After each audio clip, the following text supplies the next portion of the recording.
Bismillahirrahmanirrahim.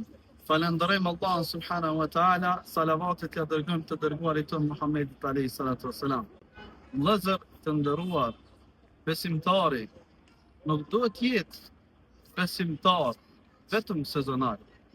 Besimtari duhet jetë besimtar i sinqert, i cili e adhuron Allahun subhanahu wa taala në Ramazan edhe jashtë Ramazanit. Kur t'jen numre, edhe kur të thejet në vendin e tina.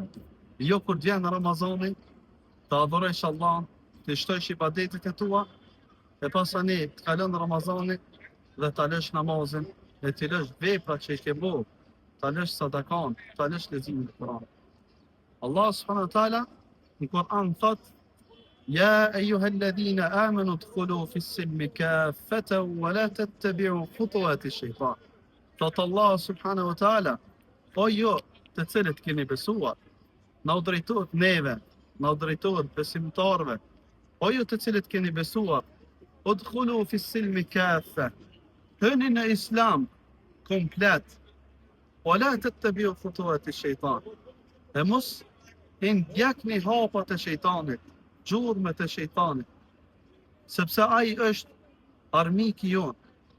Prandaj besimtari do t'jetë ai e cili t'jetë që vazhdojnë veprat e tij edhe pas Ramazan. Vepra më e mirë dhe më e dashur tek Allah subhanahu wa taala është ajo vepër që është e pakt edhe është e vazhdueshme.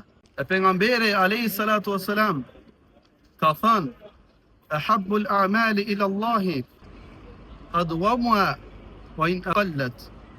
Veprat më të dashura të Allahu subhanahu wa taala janë veprat e vazhdueshme edhe nëse janë pak. Besimtari edhe nëse ka pak vepra, po që ata vepra i bën vazhdimisht, e adhuron Allahun subhanahu wa taala vazhdimisht, edhe nëse që ata vepra janë të pakta, por janë të vazhdueshme, janë të dashura të Allahut subhanahu wa taala. E lutem Allahun që Allah të na mundson që t'jem prej atyre që bëjmë veprat mira të vazhdueshme deri në momentet e frymës së fundit tonë, ja Rabbel Alamin.